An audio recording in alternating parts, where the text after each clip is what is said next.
Hello, world, and welcome back to the Benita Show. I am here with Mr. Anthony Bonner. Used to play with the NBA, Sacramento Kings, and all around the world, all over Europe. But now he's on another mission now, world. Amen. Before I tell you what that mission is, let Anthony say hi to the world. Hello, world. How's everybody doing? Good to see you, Benita. You too, Anthony. I was so excited. I was excited to first talk to you on the phone, and then to have lunch with you. Yeah. It's been awesome, man, to be in your presence. It's just really awesome.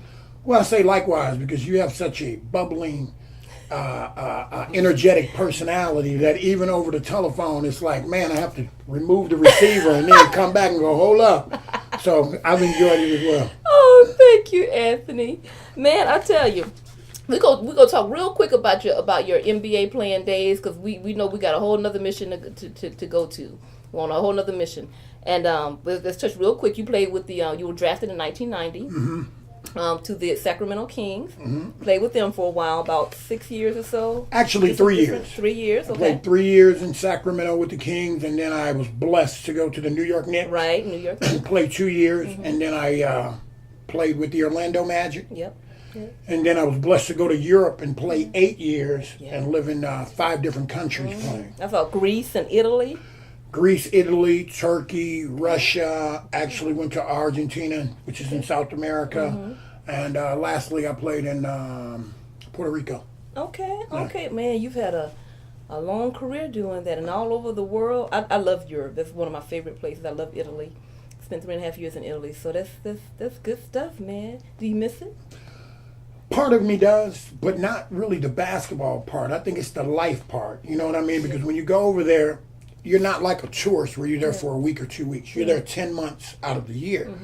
So you go in as an outsider, but you leave as an insider because you throw yourself into the culture where you have to eat the food, interact with the people, and it's just a part of your life that you don't even realize at the time how big of a blessing it is to be thrown out of the United States and experience how other people live. Wow. What about basketball? Do you miss playing? A little bit, but not as much as you think. You know what I mean? Because, after 14 years, I just count it just a blessing to still be able to walk straight and move fluently without any pain and still be able to play when I want to play, but not have the pressure of feeling like I need to be an NBA coach or an announcer or around the game. I have the freedom to realize that was just a small part of my life that I really enjoyed and that it was a blessing, but the best part of my life has not even begun yet. Yeah.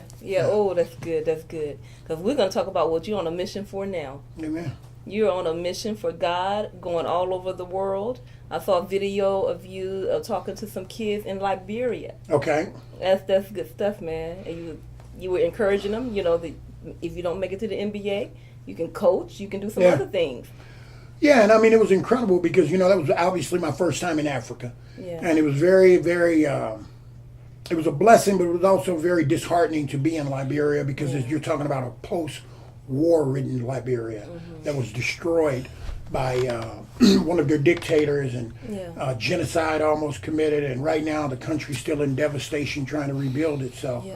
But at the same time, to go and to be able to bring temporary hope to some people because you're a former NBA basketball player but now a minister of the gospel, and share with them that even though they have dreams of playing basketball, that you don't necessarily have to be connected with the NBA as a player. Think bigger. Own the team. You can coach the team. You can work in the front office. So don't limit yourself because there's only 300 jobs for basketball players. But if you own the team, you're good. Okay, so you were in Liberia, telling some kids about God, the gospel, telling them about God and about how they don't necessarily have to play NBA ball. Go ahead.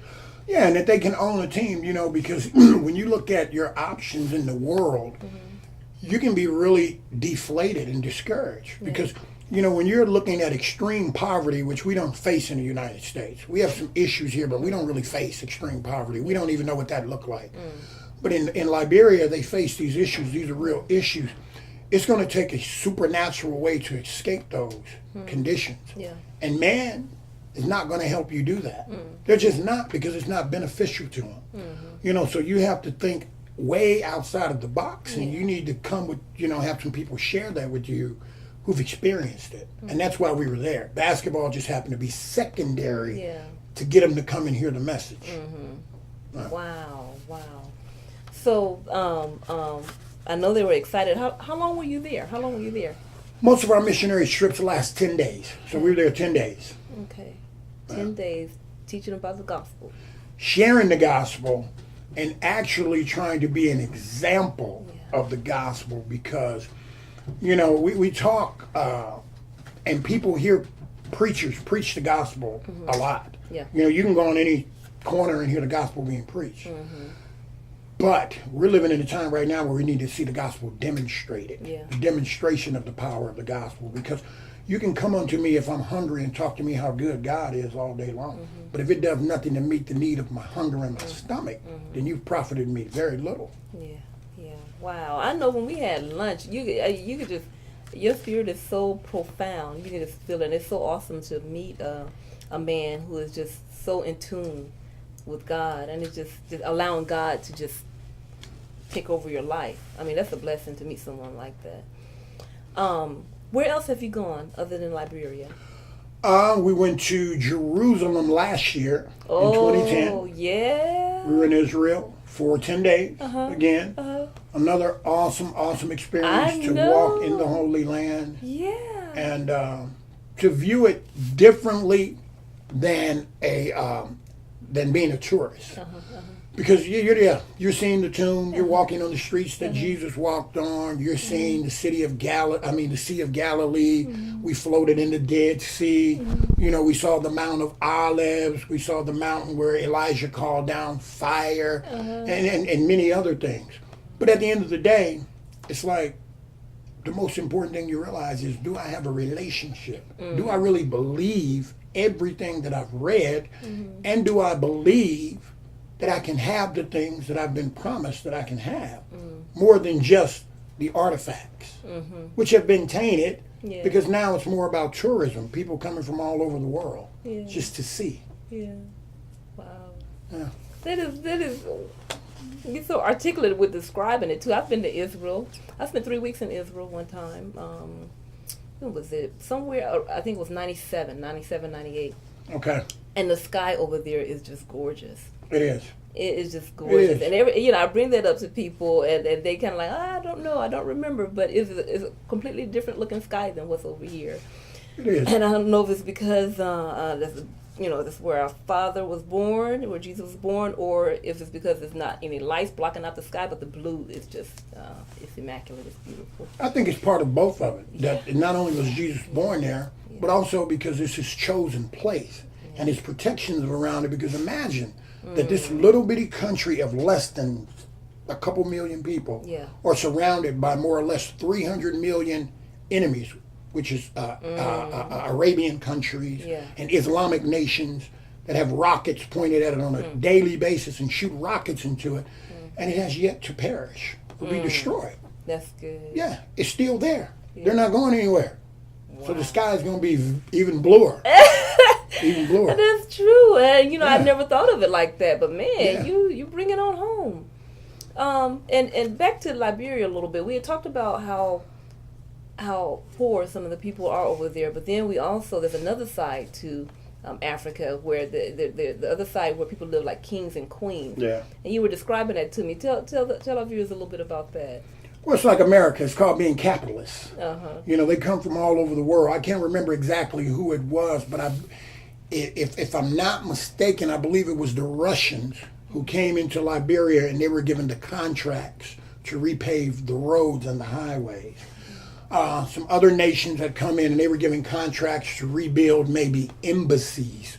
The United States was just putting their embassy there when we were there 2 years ago.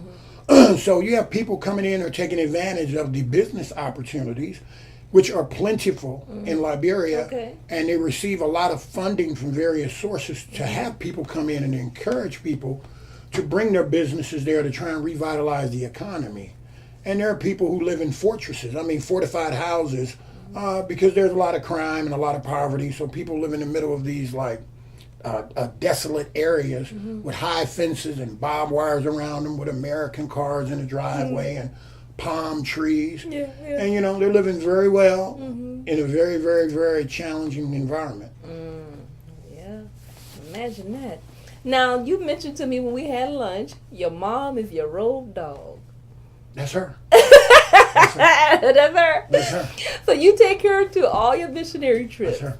Well, actually, no. Mom has not been on any of the missionary trips. Oh, okay. But and that's she has not. I should correct that. She has not been as of yet. Okay. But she's definitely going to go. Okay. But prior to me, to God apprehending me, Mom had been all around the world with me in Europe and Puerto Rico and through the NBA and college and high school. And even when I was out in the world, I had Mom in the world with me. It was not unusual for me to be out in the world somewhere in a club and Mom sitting right there. What? Well, that's just the way it is. I mean, that's our bond. And my mother never had to worry about what I was doing. She always got an opportunity to see it firsthand. Right with you. Yeah. That's awesome. You don't hear a lot of people say that, though. Well, there's not another Rosetta Bonner now. Okay. There's only one. Okay, and not another Anthony Bonner. They could take their mom all over the place. Not at all. Not at all. So tell me, how was it growing up with Miss Rosetta? I was thinking about that the other day. I really was, just how awesome God is to have preordained me to have the parents that I had. Because when you talk about your closeness, I just have to ask that. So. Yeah, my mom. I come from a family of 6. Okay. I have one sister and four brothers. There's 6 of us total, and I'm the second to the youngest. And obviously, by the time I came around, my mother had perfected parenting through my 3 older brothers and my sister. So she was strict where she needed to be strict, and she was lenient where she needed to be lenient. But Mom did not play, and she was not to be challenged in any capacity. Because, it was all about just doing what you were supposed to do. Yeah. You're a child. Act as a child. Do your homework. Go to school. Don't clown. I will come up there and pull your pants down. Always have on clean underwear, because you never know when I'm coming. And that's just the way it was. I always have on clean underwear. You always have on clean underwear because I can pull your pants down at any time. And it happened one time, and it never had to happen again. I bet it did. Because I was in like 6th grade at that time, and that's embarrassing. Yeah, buddy. But wait, you got to tell us what you were doing. What were you cutting up? I don't remember. I was a class clown, like many people. I was a class clown. Clowning at school. Clowning, and Mom came. But on the other hand, when the teacher was out of order, it was nothing for Mom to put the teacher back in place. Okay. And you wouldn't have a problem out of the teacher anymore because they didn't want Rosetta Bonner coming in the classroom clowning them in front of their students. Go, girl. I love to meet your mother. That's just a mother's love. And I'm sure you have the same love for your children. And I appreciate that my mom will be 74 this year. Wow. She has no health issues whatsoever, still of sound mind, still has a very, very great sense of humor, and ready to go. She ready to go? She ready to travel. Oh, man, I would love to meet her. I have got to meet her sometime, Anthony, because I know we got a lot. We're going to be doing some stuff down the road. Yes. And I would love to meet her. She's going to be right there. I know she is. Right there on your head. Making sure I'm straight. That you on your P's and Q's. Camera guys, Corey, y'all make sure when we have Miss Rosetta around, you got your stuff right, y'all. That's right. That's right. I can't wait to meet her. Wow. Yeah. So now you grew as a family of 6. Okay. Your basketball days growing up. How was she as far as encouraging in that area? Oh, tough, man. My toughest fan. My loyalest fan. She stayed on you, too. Well, because, my mom and dad never missed one of my high school games. Wow. And never missed one of my home college games. Okay? So Mom and Dad and one of my late brothers, I would always look up in the stands and see them, and then I was ready to play. If I didn't see them, I would be nervous, something happened on the way, or, I was going to be out of my game. Yeah. But then at the end of the game, I had to face Miss Rosetta if I missed 4 free throws, or I missed somebody on the fast break, or I missed a dunk.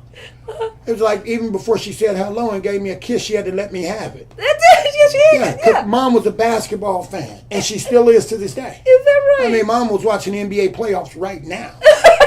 Just want you to come out with you today. She had to watch the game. I'm a fan. And not just watching it like without knowledge of what's going on out there. She's been around the game since I played it. So Mom is the real deal. Yeah, she's the real deal. Okay. I haven't even met her. I love her already.